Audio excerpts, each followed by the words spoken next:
So the system consists of the vacuum former itself, the surge tank, and the tubing that connects the vacuum former and the surge tank to the vacuum pump. Although it may seem complicated, it's really not. First thing you do is you plug the solenoid end of the tube into the bottom of the vacuum former and then plug it in. Next, you're going to plug the hose into the surge tank.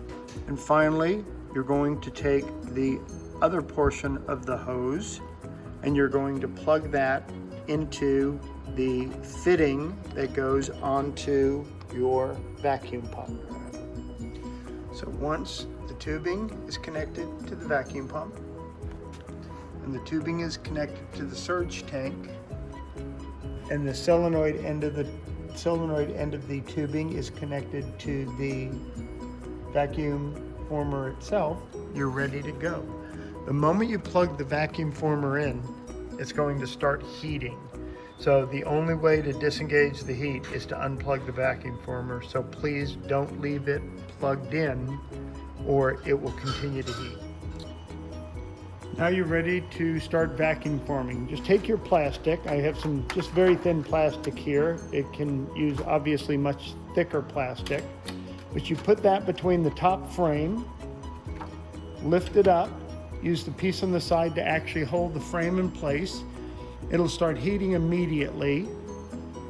During this time, you have the vacuum former running, the vacuum pump running. While the vacuum pump's running, it's pulling vacuum out of the surge tank.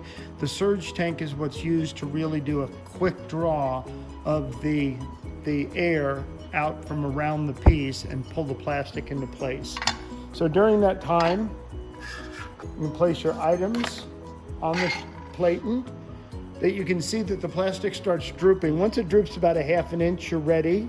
Simply disengage on the side, pull the plastic over, hold down firmly, push the button on the front, let go, and you're done.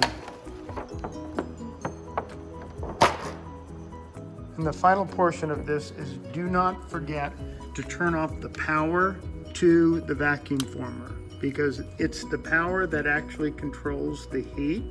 So if you don't turn the power off or unplug it, it will continue to heat.